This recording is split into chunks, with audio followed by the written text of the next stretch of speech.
তো বন্ধুরা কেমন আছেন? আশা করি সবাই খুব ভালো আছেন, আমার পরিবারের সঙ্গে যুক্ত আছেন।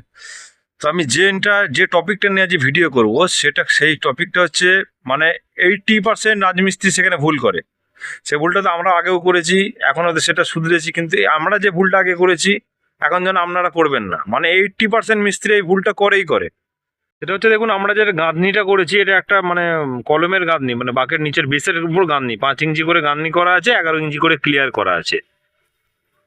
তো ঠিক আছে, তো অনেকে এটা কলম দিয়ে মানে লোহা দিয়েও ঢালেন। তো আমাদের ড্যাম মানে যে জলাশয় জায়গা হয় সেখানে আমরা এইভাবে মানে ইট গাঁথনি করে, বেশিরভাগ মিস্ত্রি কিন্তু ইট গাঁথনি করেই এটাকে ঢালাই করে। মানে ইটের 3 ইঞ্চি গাঁথনি করে, কেউ 5 ইঞ্চি গাঁথনি করে, ইট গাঁথনি করে নিচে থেকে বেসটাকে টাই বিম লেভেলে তোলে। তো এখানে ভুলটা কি? ভুলটা হচ্ছে এটাতে কিছু ভুল নেই। ভুলটা 90% হচ্ছে, কোথায় আপনাদের দেখাবো। এইভাবে যদি আপনি শুধু মানে কলম ঢালেন তো কি হবে, জল সোপ করে নেবে, মানে সিমেন্ট যে জলটা সেটা কিন্তু সোপ করে নেবে, সেটা সম্পূর্ণভাবে ইটে টেনে নেবে, অতএব কলমটা কিন্তু ফোপড়া হয়ে যাবে। তো কিন্তু বেশিরভাগ মিস্ত্রি করে কি, সেম এরম ভাবেই ঢেলে দেয়, মানে গাঁথনি করে আপনার কলম ঢেলে দিল। কিন্তু আমরাও আগে এই গত কাজটা করেছি, কিন্তু আমরা এখন বর্তমান যে কাজটা করছি সেটা আপনাদের দেখাচ্ছি। এই কাজটা আপনারাও করবেন, শুধু কলমের উপর মিস্ত্রিকেও মানে ইট গাঁথনি করে মিস্ত্রিকেও কলম ঢালতে দেবেন না। আপনারা যেভাবে কাজটা করবেন সেটা দেখাচ্ছে আপনাদের, ঠিক এই প্রসেসে কাজটা করবেন। সেটা হচ্ছে, দেখুন এখানে আমরা করছি, এখানে কি এই গাঁথনি যেটা করা আছে সেই গাঁথনিটার গায়ে আমরা পলিথিন দিয়ে দিচ্ছি। এই দেখুন, যে বাকেট যে গাঁথনিটা করা আছে আমরা গায়ে পলিথিন দিয়ে দিচ্ছি। এই যে এর ফলে হবে শুধু যদি ইটের উপর দেওয়া হয় কিন্তু সিমেন্ট জলটা টেনে নেবে, অর্থাৎ কলমটা ফোবড়া হয়ে যাবে। তার কারণে আমাদের পলিথিনটা দেওয়া।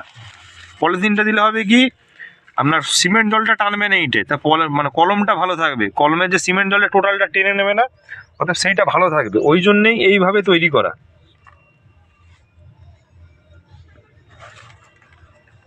সুন্দর করে ঢোকানো হচ্ছে আমাদের এখানে।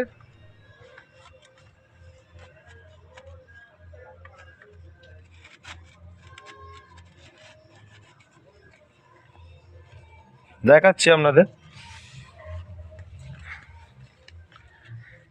এই দেখুন, একটা পুরো রেডি করা আছে। এটা চারিদিকে মানে যেটা 5 ইঞ্চি যেটা গাঁথনি করা আছে, 5 ইঞ্চির চারিদিকে এইভাবে পলিথিন দিয়ে কাজ করবেন আপনারা। অবশ্যই আপনাদের বাড়ির মালিক যদি দেখেন, বাড়ির মালিক অবশ্যই মিস্ত্রিদের বলবেন যে এইভাবে কাজটা করতে। এর ফলে কি হবে, সিমেন্ট জলটা টানবে না ইটে, সিমেন্টটা ফোঁড়া হবে না, ভেতরে জালি হবে না।